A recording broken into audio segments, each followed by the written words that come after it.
Sudah Oke, boleh silakan. mulai, Pak? Silakan. Ya, selamat pagi, Bapak dan teman-teman. Di sini kami akan bercerita tentang penemuan Danau Kelimutu. Penemuan Danau Kelimutu, yaitu Danau Kelimutu awalnya ditemukan pada 1915 oleh Komandan Militer Belanda Bevan Sonstellen. Nama Kelimutu sendiri diyakini gabungan dari kata Keli dan Mutu, yang masing-masing memiliki arti gunung dan mendidih. Sehingga secara harfiah, Kelimutu diartikan gunung mendidih dengan memiliki warna air berbeda. Danau Kelimutu juga dikenal dengan sebutan Danau Tiga Warna karena memang memiliki tiga warna yang berbeda meski berada dalam satu kawasan. Perubahan warna air di Danau Kelimutu tak bisa ditebak. Kadang warnanya biru, hijau, hitam, putih, bahkan merah. Tak banyak literatur ilmiah yang menjelaskan tentang fenomena perubahan warna Danau Kelimutu. Banyak ahli geologi yang tertarik dengan keberadaan Danau Tiga Warna padahal berada di gunung yang sama. Menurut para ahli, perubahan warna Danau Kelimutu disebabkan kandungan mineral lumut serta bebatuan di dalam kawan dan adanya pengaruh cahaya matahari. Para ilmuwan juga yakin Danau Kelimutu terbentuk jutaan tahun yang lalu, hasil dari erupsi gunung vulkanik. Ketiga bagian Danau Kelimutu memiliki nama masing-masing yakni Tiwa Atambupu dan yang diyakini sebagai tempat bersemayamnya jiwa orang tua yang telah meninggal. Lalu di bagian tengah disebut Danau Tiwanua Murikoowai atau danau untuk jiwa muda-mudi yang telah meninggal. Kemudian terakhir ada Danau Tiwu atau Polo sebagai tempat bersemayam orang-orang yang selalu berbuat jahat. Ini contoh gambarnya, Danau Tiga Warna. Terus kemudian sejak terakhir kali mengalami perubahan warna pada 2013 silam, Danau Kelimutu kembali berubah baru-baru ini tepatnya 25 April 2015. Danau Nuwamuri Koowai berubah menjadi warna putih susu. Padahal sebelumnya berwarna biru, sementara warna hijau di Danau Atapolo berubah menjadi merah. Terakhir Danau Atabupu yang mengalami perubahan dari hitam menjadi hijau. Ini contoh perubahannya. Sin Lanjut saja, Pak. Meski meski para ilmuwan yakni perbedaan warna Danau Kalimutu akibat adanya fenomena alam. Tidak demikian dengan warna setempat. Masyarakat lokal yakin danau ini merupakan tempat beristirahat orang yang telah meninggal dunia. Perubahan Danau Kalimutu pun kerap disangkutkan dengan mitos. Jika menurut para ahli, perubahan warna air seperti yang terjadi pada April silam terjadi karena aktivitas vulkanologi. Masyarakat setempat malah percaya itu sebagai pertanda akan terjadi perubahan alam yang luar biasa. Hal ini kabarnya pernah dibuktikan beberapa kali, seperti yang terjadi pada tahun 1992 saat terjadinya gempa bumi di Flores, atau pada tahun 2004 ketika Aceh ditimpa musibah tsunami.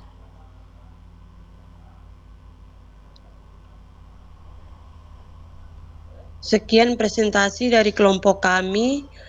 Mungkin dari teman-teman ada yang ingin bertanya atau ada tambahan, kami persilakan. Sedikit, Pak, sedikit saja. Itu, Pak, kan kalau di videonya tuh kayak bagaimana ada ceritanya, bagaimana kayak masyarakat langsung bisa menamai gunung-gunung tersebut, kayak ada tiga orang pemuda begitu, Pak. Tapi videonya mau ditampilkan di sini nggak ada, Pak. Oke, ada pertanyaan? Duh,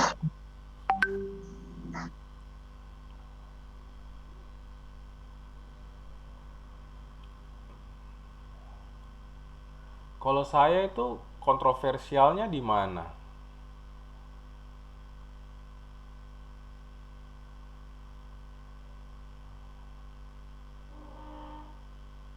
Kontroversial atau adanya konflik tuh di mana dari Danau Kelimutu ini?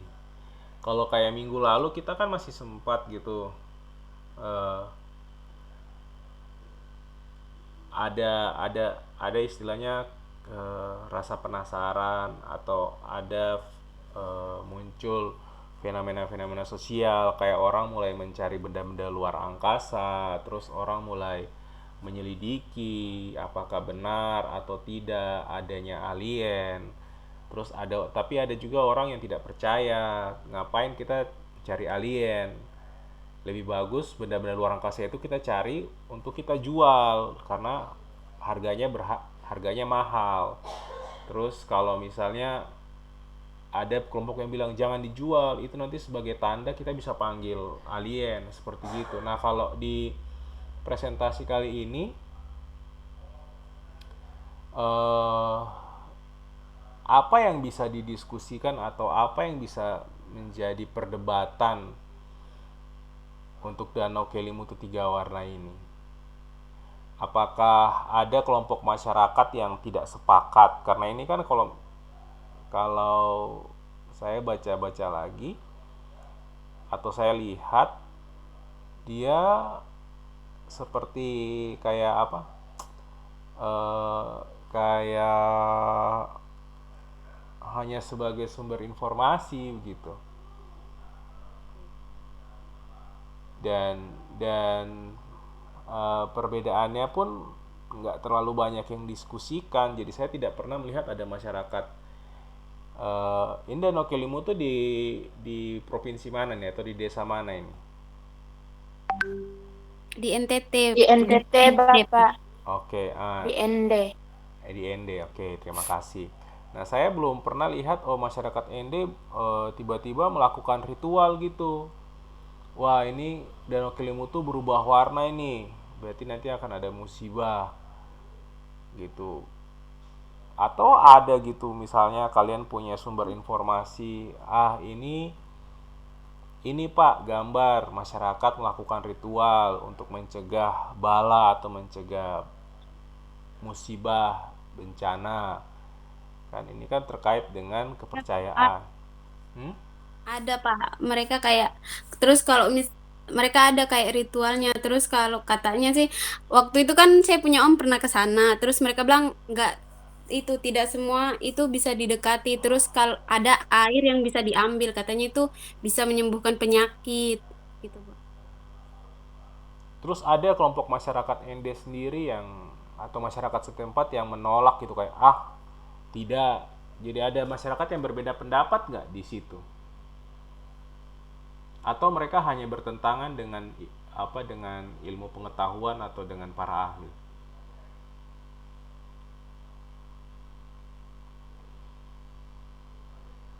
Jadi kan memang ini ada hukum adat di situ kan bahwa oh ya kita belajar lagi hukum gitu kan, kemarin kita sudah sempat menyinggung hukum.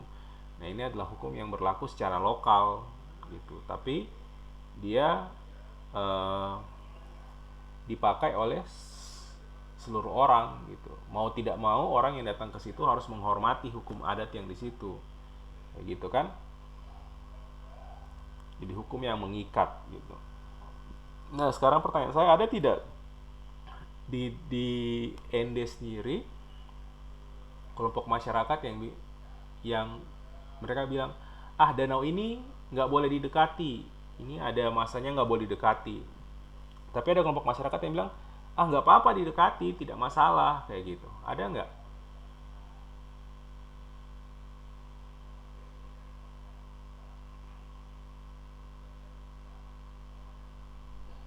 Sabar Pak. Ada nggak kalian kalian pernah mendengar seperti itu? Jadi di antara masyarakat itu pun ada dua dua kelompok gitu.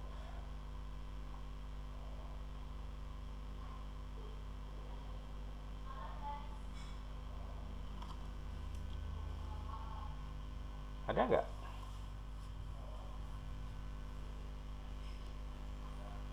Karena kan ini kalau dari presentasinya kan Yumi dengan Rosa hanya memberikan informasi mengenai Danau Kelimutu, tapi tidak diberikan informasi istilahnya kenapa kenapa ini jadi isu global gitu, menjadi isu global.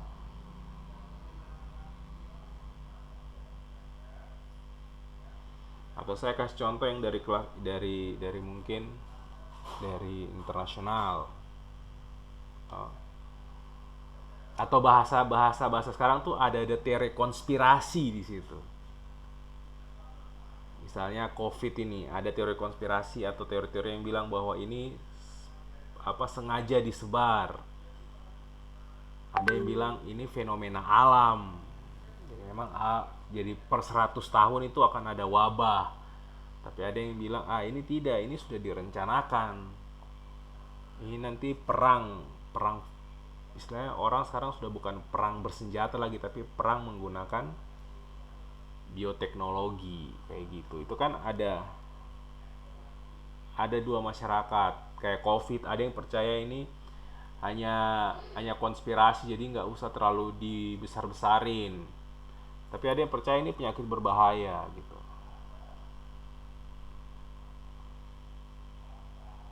Entah di kalian tuh ada nggak kelompok dari sekian banyak orang nih, ada yang kelompoknya kelompok percaya COVID ini penyakit yang berbahaya, atau ada yang bilang bahwa COVID ini hanya seperti penyakit biasa saja. Kan banyak itu kan sudah banyak dialog-dialog yang mempertemukan dua kubu. Jadi ada sosialnya di situ. Yang percaya konspirasi mereka menyebarkan informasi bahwa konspirasi ini bla bla bla bla bla bla gitu. Atau masalah terbaru sekarang, masalah sosial terbaru,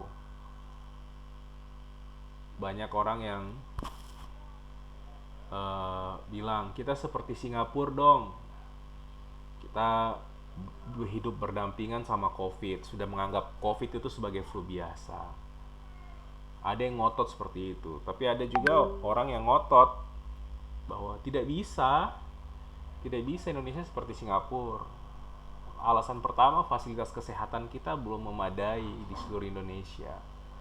Yang kedua, tingkat vaksinasi daripada masyarakat Indonesia tuh baru 5 atau 6%.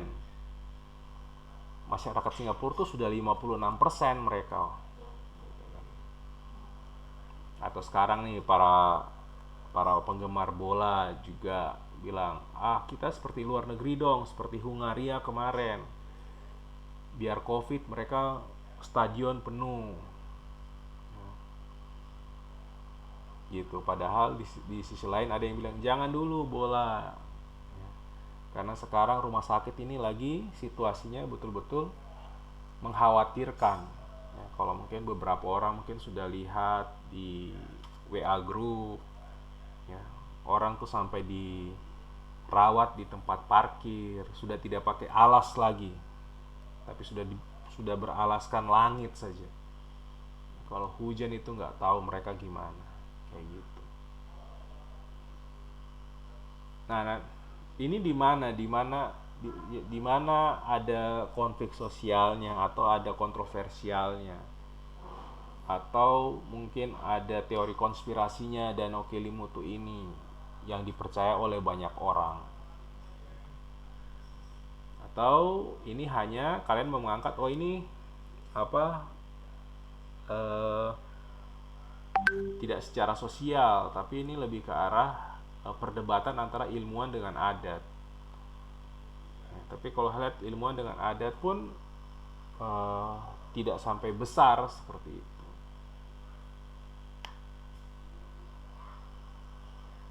Atau gimana menurut Resya sama Yumi sama Rosa?